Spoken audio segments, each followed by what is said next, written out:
There appears to be a bit of confusion among the members of the January 6th Select Committee. Yesterday, Chairman Benny Thompson came out and said that they would definitely not be issuing any criminal referrals for Donald Trump or really for anybody as a result of the committee's work, which then prompted multiple different members of the committee to come out and say, hold your horses, folks. The committee has not voted on any of that. So we can't say for certainty that we will or will not be issuing criminal referrals.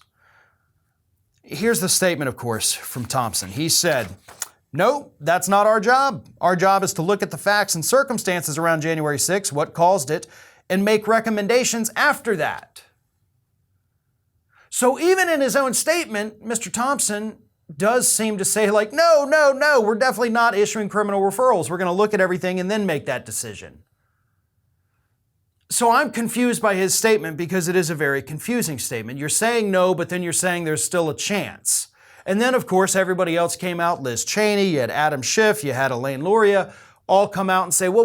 We're waiting till the end of this to see if that happens. So I think, this report, of course, that everybody jumped on saying that, oh my God, Benny Thompson says it's not happening. I think he misspoke. Maybe he didn't quite hear the question properly, or maybe he realized as he said no, no for right now, but later, maybe. Because to me, that's what his own statement seems to suggest. Like, are you issuing criminal referrals? Well, right now, no, of course not, because we're not done with the investigation. And yes, it would be foolish for them to issue criminal referrals when they haven't finished an investigation. That's typically not what happens. Unless you're able to close the books on one particular individual in an investigation, as far as a criminal investigation goes, you would issue criminal referrals, of course, for that person at the time if you chose, or wait till the end.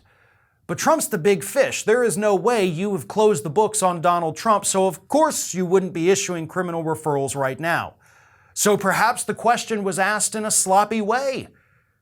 That's why they got a sloppy answer, and that's why, of course, the media kind of freaked out. A lot of people on the left freaked out, like, oh, we're not going to get criminal referrals, so what's the point of any of this? No. Benny Thompson, again, I think either was asked a bad question or just unfortunately gave a bad answer, which happens all the time, happens with everybody. Sometimes you say something and you realize, nope, that's not quite what I meant to say.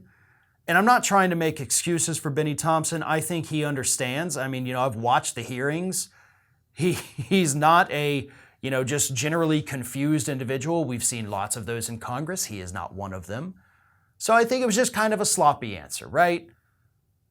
I do think when this is all said and done, should criminal referrals be warranted, they will do it.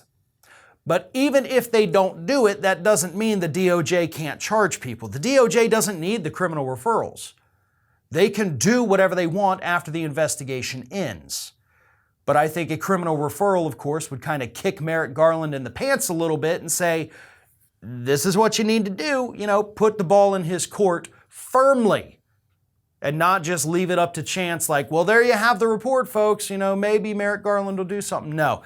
Give him guidelines, because if you don't do that, I have no faith that he is going to figure out how to do it himself. This is Hattie. Hattie wants to know why you have not subscribed to our channel. You obviously like our videos, so do us a favor and subscribe.